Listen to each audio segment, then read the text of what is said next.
आज हम लोग पढ़ने वाला है कंप्यूटर मेमोरी।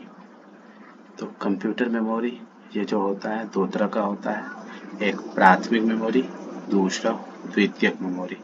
तो प्राथमिक मेमोरी आरंभ करते हैं। प्राथमिक मेमोरी या मुख्य मेमोरी, इंग्लिश में कहते हैं प्राइमरी या मेन मेमोरी।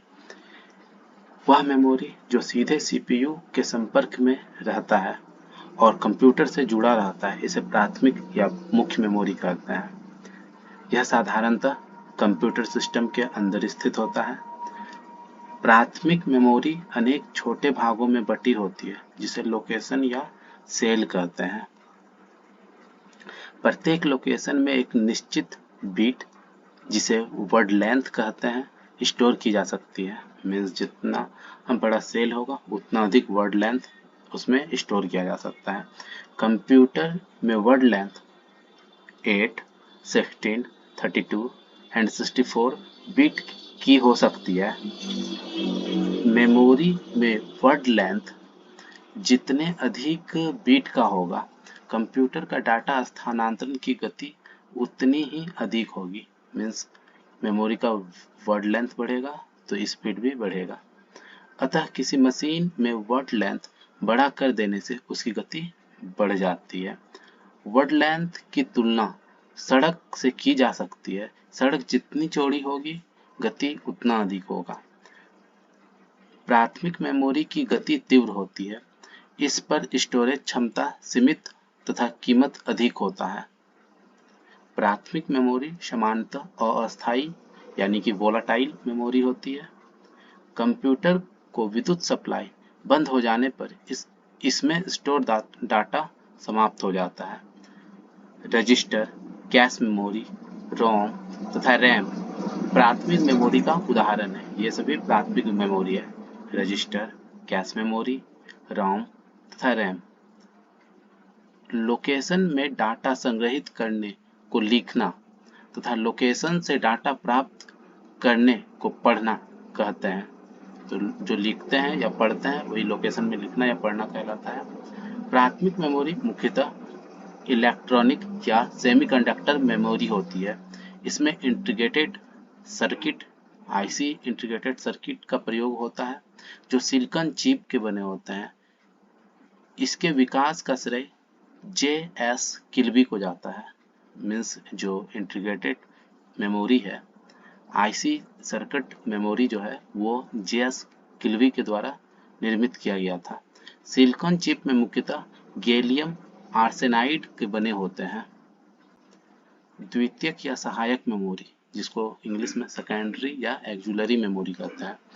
द्वितीयक मेमोरी में डाटा और सूचनाओं की बड़ी मात्रा में संग्रहित करने के लिए प्रयोग किया जाता है। मीन्स द्वितीयक मेमोरी यानी सेकेंडरी भी जो मेमोरी होता है, उसमें डाटा या सूचना को स्टोर करने के लिए किया जाता है लंबा समय तक। यह साधारणतः कंप्यूटर सिस्टम के बाहर स्थित होता है। जिस प्रकार प्राथमिक मेमोरी अंदर लगा होता है, तो ये इसका उल्टा है, ये बाहर लगा होता है। प्राथमिक मेमोरी वोलाटाइल होता है, ये नॉन वोलाटाइल होता है। मीन्स लंबे समय तक रहता है, नष्ट नहीं होता है। इसे अस्थायी मेमोरी भी कहा जाता है। चूंकि नष्ट नहीं होता है इसलिए अस्थायी मेमोरी कहते हैं। इसकी स्टोरेज क्षमता लगभग असीमित होती है, बहुत अधिक होती है, परंतु डाटा ट्रांसफर की गति बहुत धीमी होती है।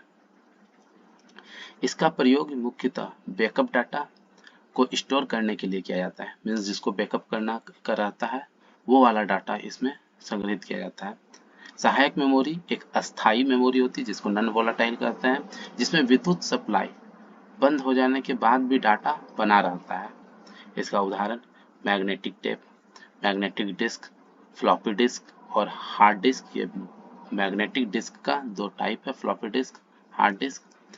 ऑप्टिकल डिस्क, जिसका टाइप है सीडी, डीवीडी और ब्लूरे डिस्क। सहायक मेमोरी की उदाहरण है, यानी कि द्वितीयक मेमोरी सेकेंडरी मेमोरी का एग्जाम्पल है।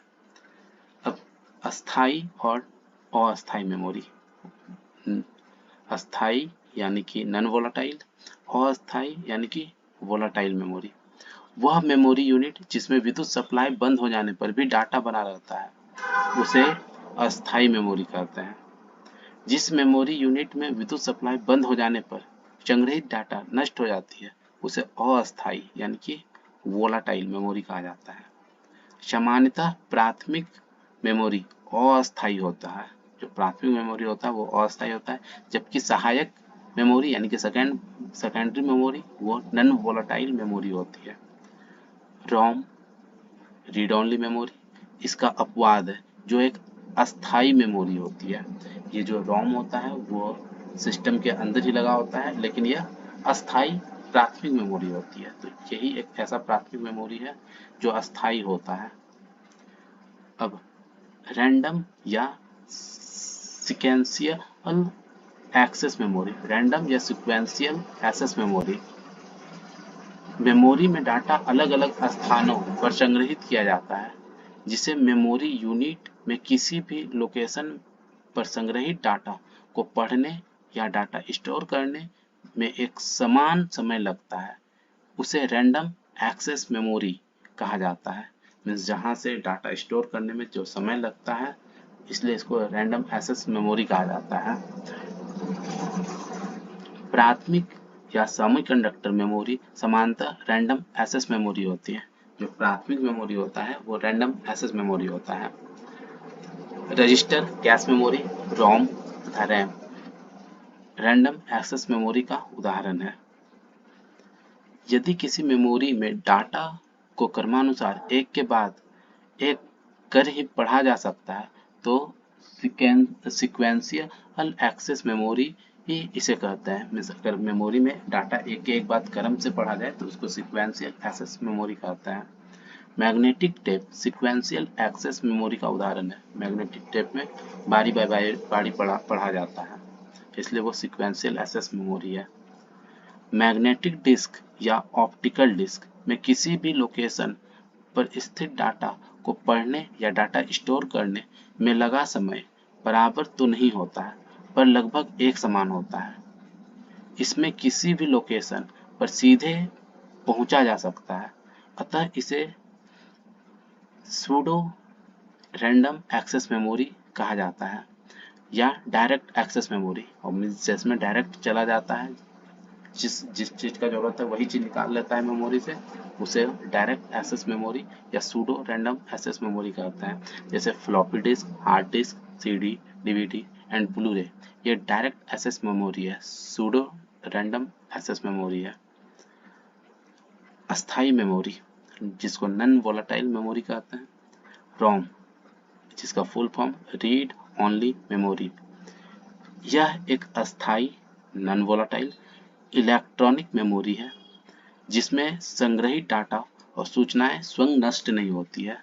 ये जो है रोम जो है ये प्राथमिक मेमोरी है, लेकिन इसमें डाटा नष्ट नहीं होता है, यानी कि ये नॉन वोलेटाइल है तथा उन्हें बदला भी नहीं जा सकता है। रोम में सूचना निर्माण के समय ही भर दी जाती है और कंप्यूटर इन्हें केवल पढ़ सकता है। मीन्स रोम मेमोरी में सूचना एक ही बार में आरंभ में ही भर देता है और वही सूचना से कंप्यूटर बार बार पढ़ती है। इनमें परिवर्तन नहीं कर सकता है, इसलिए इसे रीड ओनली मेमोरी कहता है, क्योंकि इसका सिर्फ पढ़ता है और इसमें कोई चेंज नहीं जाता है, इसलिए इसको रीड ओनली मेमोरी कहा जाता है। रोम को कंप्यूटर का बिल्ट इन मेमोरी भी कहते हैं, ये इंपॉर्टेंट है। रोम को कंप्यूटर का बिल्ट इन मेमोरी भी कहा जाता है। कंप्यूटर की सप्लाई बंद कर देने पर भी रोम में सूचना बनी रहती है। इसे इलेक्ट्रॉनिक या सेमीकंडक्टर मेमोरी भी कहा जाता है। तो इम्पोर्टेंट ये है कि रोम को कंप्यूटर का बिल्ट इन मेमोरी कहते हैं। रोम का प्रयोग अस्थायी प्रकृति के प्रोग्राम तथा डाटा के स्टोर करने के लिए किया जाता है। रोम में कंप्यूटर को स्टार्ट करने के लिए आवश्यक सूचना जैसे इंस्ट्रक्शन सेट और सिस्टम बूट प्रोग्राम स्टोर किया जाता है।